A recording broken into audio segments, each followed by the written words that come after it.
भैया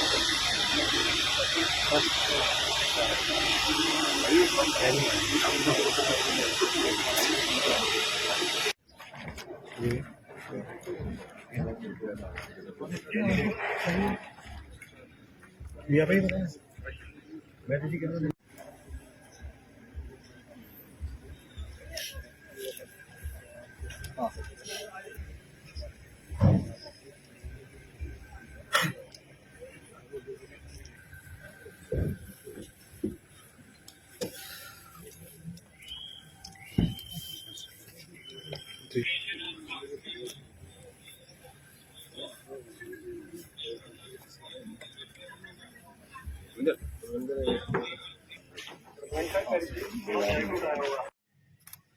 कागज क्यों लिखना पड़ रहा है यार?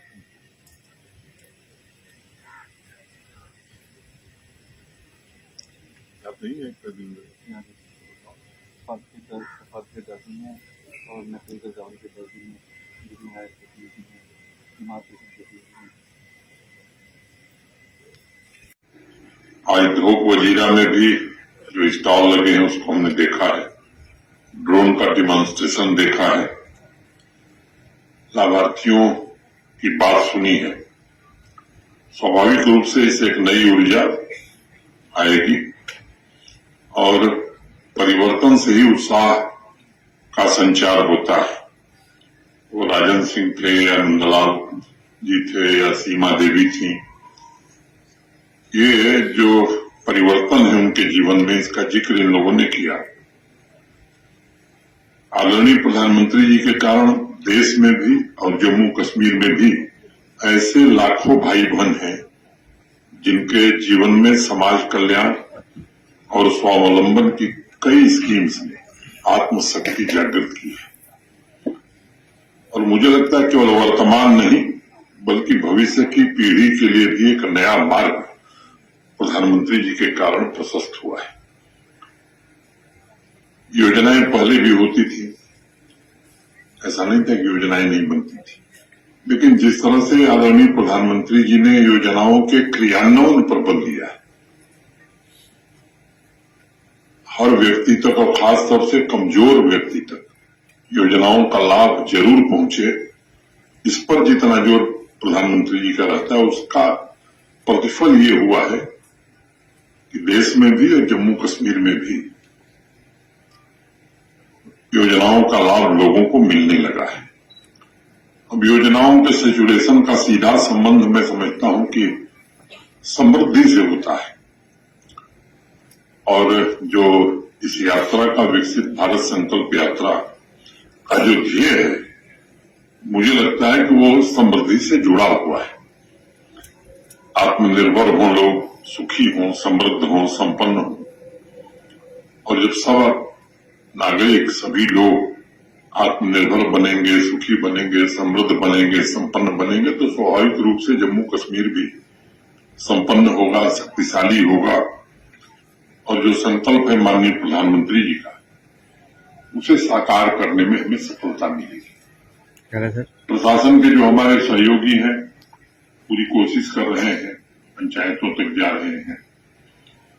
मैं आप सबसे एक अनुरोध करना चाहूंगा कि इसको पूरी तरह से साकार करने के लिए नागरिकों और जनप्रतिनिधियों और विशेष रूप से पढ़े लिखे जो हमारे नौजवान हैं उनको आगे आना चाहिए, और माता बहन को प्रतिबद्धता के साथ जमीन पर योजनाएं उतरे, इसमें सहयोग करना चाहिए। मैं अभी ध्यान से धोक वजीरा के सरपंच रमन वजीर साहब को सुन रहा था और मैं आश्चर्यचकित था। मुझे भी ये अंदाज नहीं था कि पंचायतों में इस स्तर का काम हो रहा है, और कई तो उन्होंने अभिनव प्रयोग यहां शुरू किए। इससे बाकी अगल बगल की पंचायतें भी मैं समझता हूं कि प्रेरणा ले सकती। मैं सरपंच साहब को, सभी पंचों को और इस पंचायत के सभी नागरिकों को हृदय से बधाई देना चाहता हूं। जिस तरीके से जो ये तीन रेवेन्यू विलेज है, शायद 2 सरपंच 2 है।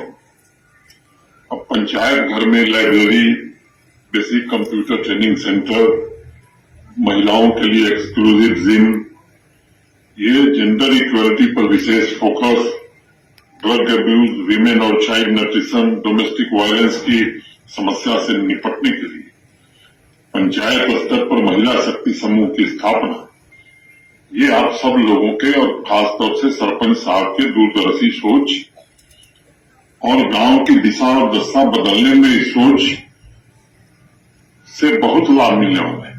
और मुझे हृदय से प्रसन्नता है कि धोक वजीरा पंचायत ने ओल्ड एज होम भी स्थापित किया है। जिम्मेदारी है कि उन योजनाओं का सैचुरेशन 100% किया जाए। और पूरे देश में आज 20 लाख करोड़ रुपए भारत सरकार ने आवंटित किए हैं इन योजनाओं को पूरा करने के लिए।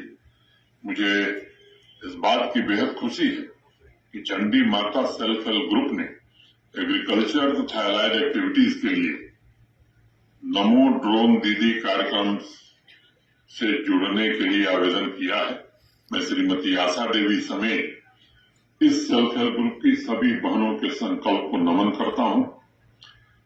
15 अगस्त तक आधी आबादी को पूरा हक प्रदान करने का जो संकल्प है प्रशासन का, मैं समझता हूं उसमें बड़ी मदद मिलेगी। आज मैं स्वयं देख रहा हूं सेल्फ हेल्प ग्रुप की महिलाओं के स्वावलंबन के कारण एक युगांतकारी परिवर्तन आया है। और मैं मानता हूं कि हमारी बहनें, हमारी माताएं वो क्षमता रखती हैं कि अगर उन्हें थोड़ी सी सुविधा दी जाए तो समाज के भव्य सपनों को वो पूरा कर सकती हैं। 7 लाख से ज्यादा बहनें आज सेल्फ हेल्प ग्रुप से जम्मू कश्मीर में जुड़ी है। उसके कारण जम्मू कश्मीर की इकोनॉमी में भी बढ़ोतरी हुई है। प्रशासन की नीति और नियत ये स्पष्ट रूप से है कि उन्हें मजबूत किया जाए। पिछले 4 वर्षों में अनेक लोगों से मैं मिलता रहा, प्रस्तुत किया जाए। और पूरे देश में आज 20 लाख करोड़ रुपए भारत सरकार ने आवंटित किए हैं इन योजनाओं को पूरा करने के लिए। कल्चर तथा एलाइड एक्टिविटीज के लिए नमो ड्रोन दीदी कार्यक्रम से जुड़ने के लिए आवेदन किया है।